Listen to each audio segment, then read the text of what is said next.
Rifan, selamat malam waktu Indonesia. Apa yang unik dari perayaan Idul Adha di Amerika Serikat? Oke, yang unik dari perayaan Idul Adha di Amerika Serikat adalah dari malam takbiran pun kita tidak bisa menyaksikan atau mengikuti takbiran keliling karena di sini ada peraturan mengenai kebisingan yang membuat acara takbiran ini dilakukan dari masjid masing-masing yang menyelenggarakan. Nah, selain itu tidak seperti di Indonesia yang sholat idnya biasanya hanya satu kali, hanya satu shift di jam 7 pagi gitu misalnya. Di sini sholat id dilakukan sampai 3 kali. Ada 3 shift atau 3 giliran, jam 7, jam 9, dan juga jam setengah 11 pagi. Alasannya karena ini terkait dengan kapasitas dari masjid yang memang hanya bisa menampung maksimal sampai beberapa ratus orang. Selain itu juga untuk mengakomodasi masyarakat yang memiliki kesibukan berbeda-beda. Apalagi di Amerika Serikat ini hari Idul Adha itu bukan hari libur nasional seperti di Indonesia. Jadi pelaksanaan sholat id sendiri diberikan keleluasaan untuk masyarakat muslim untuk memilih di giliran yang mana yang paling mereka bisa lakukan. Dan selain itu juga di sini penyelenggaraan penyembelihan hewan kurban tidak dilakukan pada hari pertama Idul Adha. Ini juga cukup menarik, Oki.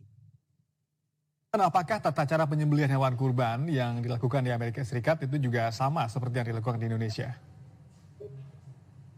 Untuk tata cara secara syariah memang sama saja, misalnya penyembelihan harus diawali dengan doa-doa dan juga ada beberapa kelompok orang yang disasar untuk bisa menerima daging kurban. Tapi memang untuk peraturan penyembelihannya sendiri tidak bisa dilakukan secara sembarangan. Di Amerika Serikat di level federal atau di tingkat nasional itu ada yang namanya undang-undang penyembelihan secara manusiawi, di mana penyembelihan ini hanya boleh dilakukan dengan cara yang bisa membuat hewan mati dengan cepat, hewan kurban mati dengan cepat, dan hampir tidak merasakan rasa sakit sama sekali. Sebetulnya hampir sama dengan prinsip penyembelihan kurban di agama Islam juga. Tapi memang di level daerah ini aturannya masing-masing berbeda-beda. Di negara bagian tempat saya berada saat ini, penyembelihan hewan itu memang harus dilakukan di fasilitas khusus, baik itu di peternakan atau misalnya di rumah potong hewan.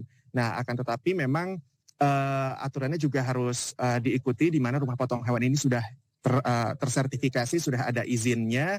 Dan ini dilakukan dengan memantau juga soal urusan pembuangan limbah, sanitasi, dan juga dilakukan di ruangan tertutup, tidak boleh di ruangan terbuka. Jadi memang lokasinya sendiri dilakukan di dalam sebuah peternakan untuk penyembelihan hewan kurban di Masjid Imam Center. Di sini ada satu bangunan khusus, di dalamnya sudah ada sink, ada wastafel, ada alat untuk mengasah pisau dan lain sebagainya.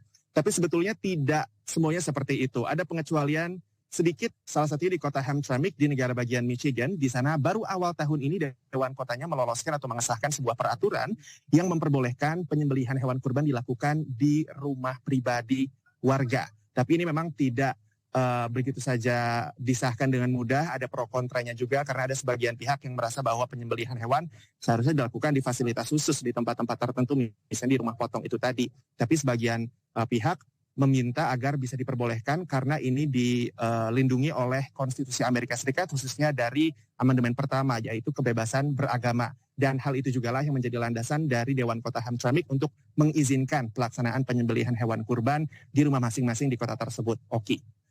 Baik, terima kasih Rifan untuk laporannya dan selamat merayakan Idul Adha untuk Anda dan umat muslim di Amerika Serikat. Demikian, Rifan Dwi Astono melaporkan dari Frederick, Maryland, Amerika Serikat. Selamat malam.